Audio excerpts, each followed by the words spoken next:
안녕하세요. 땅땅 무슨 땅입니다. 추석 명절 잘 보내고 계시는지요? 저도 양평 부모님 댁에 가서 인사드리고 왔는데 부동산 얘기 참 많이 하고 왔습니다. 제가 부동산 유튜버라 그런진 몰라도 가족들이 모이기만 하면은 부동산 얘기만 해요. 저는 어떻게 살았나 얘기도 좀 하고 싶고 윷놀이도 하고 고스톱도 치고 이렇게 놀고 싶은데 부동산 얘기만 합니다. 뭐 제가 유튜버니까 어쩔 수 없겠죠. 이번 시간에 대한민국 부동산은 결국에는 이렇게 된다라는 주제를 가지고 이야기를 좀 드려보도록 할게요. 추석이니만큼 뉴스보다는 거시적인 관점에서 대한민국 부동산을 바라봐야 한다는 이벤트 방송으로 한번 해보도록 하겠습니다. 제가 교육 때 항상 말씀드리는 것이 소형 아파트를 잘 봐라 이겁니다. 물론 자금력에 따라서 입지에 따라서 오피스텔이나 도시형 생활주택도 같은 관점에서 보시면 될 것 같아요. 일단 대한민국은 1, 2인 가구가 절반 이상 살고 있는 나라입니다. 그 확산세는 더욱더 빠르게 진행이 되고 있고요. 지금 방송을 보시는 분들도 대부분 혼자 살거나 둘이 살고 있는 가구일 가능성이 커요. 맞죠? 이렇듯 절반 이상이 1인 가구나 2인 가구로 이루어진 대한민국. 부동산 투자자인 여러분은 그리고 예비 투자자인 여러분은 어떤 평형대의 수요가 몰릴지를 잘 한번 판단해 보셔야 됩니다. 저는 이렇게 생각해요. 자녀들이 다 커서 출가하면서 노부부가 2인 가구로 남는 경우도 있고 요즘에 또 결혼을 안 하잖아요. 자녀가 결혼을 안 하고 출가를 해서 그 자녀가 또 1인 가구가 되기도 합니다. 이혼율 또한 사상 최고치를 달리고 있는데 부부가 이혼하면서 1인, 2인 가구로 가정이 쪼개지는 경우도 있는 거예요. 거기다가 황혼 이혼까지 많이 있죠. 60대 이상 부부가 이혼하면서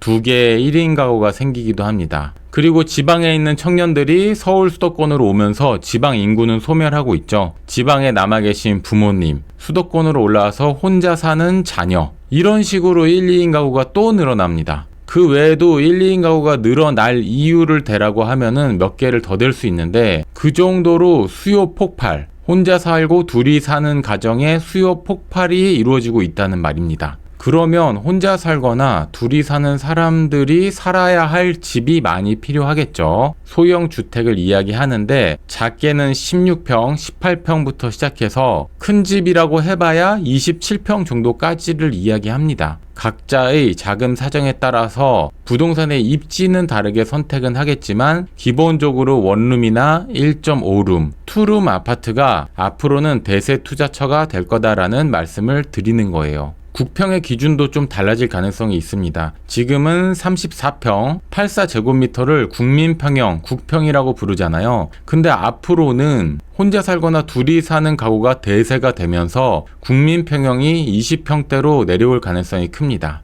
27평이나 24평으로요. 현재 기준으로는 부동산 투자를 할 때 가능하면 국평을 사라. 어떤 단지에서 가장 많은 평형이 공급되는 그 평형을 사라. 그게 바로 34평 국평이다. 현재 기준으로는 그렇다는 말씀을 드리는 겁니다. 근데 이게 앞으로는 건설사 입장에서도 수요가 많은 집을 많이 짓게 될 것이기 때문에 18평, 24평, 27평 이런 평형의 공급이 대폭적으로 늘어날 가능성이 있습니다. 국평이 20평대가 되는 거고 대단지 같은 경우에도 가장 많은 세대수의 구성이 20평형이 될 가능성이 커요. 신축 아파트가 이렇게 되면 구축 아파트에서도 똑같이 20평형대가 인기가 많은 국평이 될 가능성이 큽니다. 이런 관점에서 접근을 하시다 보면 내가 돈이 있더라도 34평 하나 투자하는 것보다 18평형을 2개 투자하는 것이 뭐 다주택 중과 이런 거를 지금 얘기하려는 것은 아니고 작은 평형을 2개, 3개 투자하는 것이 총 수익률 면에서 훨씬 나을 수 있다 이렇게 보여지는 거예요.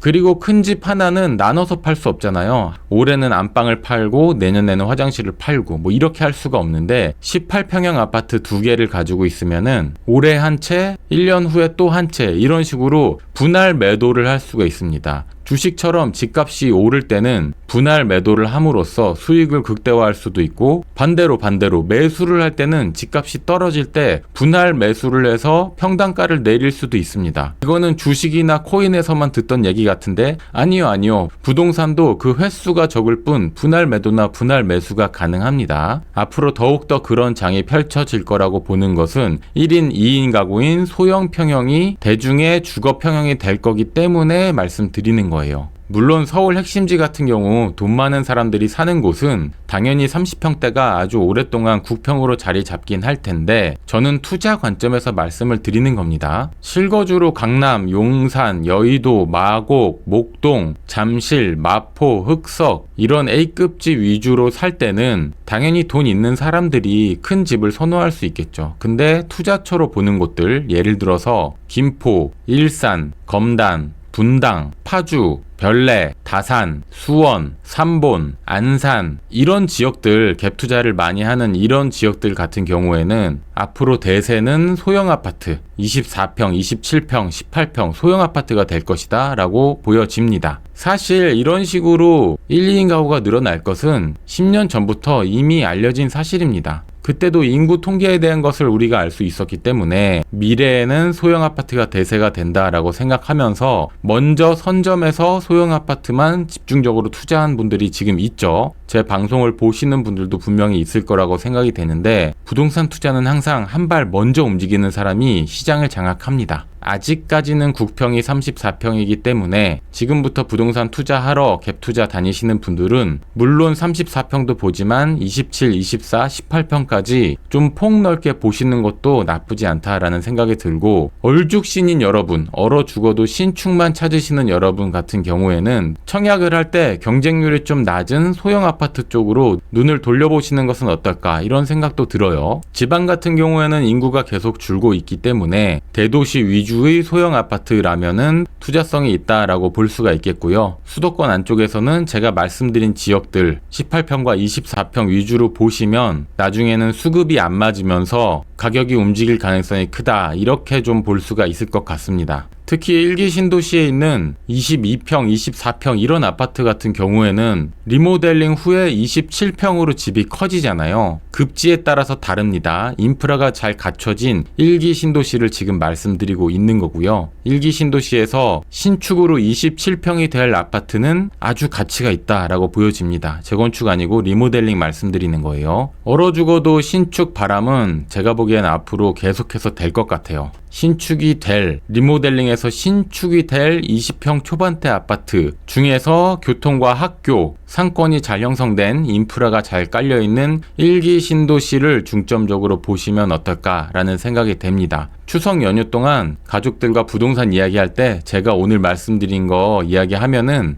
야, 너 부동산에 대해서 뭘 좀 안다 이런 얘기 들으실 수 있을 거예요. 요약해드리면 지방 인구는 줄고 제가 말씀드린 여러 가지 사유로 1, 2인 가구가 대폭적으로 늘어나고 인프라가 잘 갖춰진 일기 신도시 중에서 리모델링이 될 20평 초반대 아파트 같은 경우는 앞으로 투자처로 아주 유망하다. 뭐 이런 얘기를 한번 해보세요. 오, 부동산 공부 좀 했는데 뭐 이런 얘기 들으실 것 같은데 어디서 들었냐 이런 소리 들으시면 땅땅 무슨 땅 채널 홍보도 많이 해주시고요. 남은 추석 연휴 기간도 맛있는 거 많이 드시고 건강하고 행복하게 보내시길 바라고요. 땅땅 무슨 땅은 멤버십 회원 제도를 운영하고 있습니다. 아래 가입 버튼 누르시고 회원 가입하시면 회원만의 특별한 혜택과 제 강의를 수강할 수 있는 권한도 생기니 땅땅 무슨 땅 멤버십 회원 가입도 많이 부탁드리겠습니다. 즐거운 추석 되세요. 감사합니다. 부동산 유튜버 땅땅 무슨 땅이었습니다.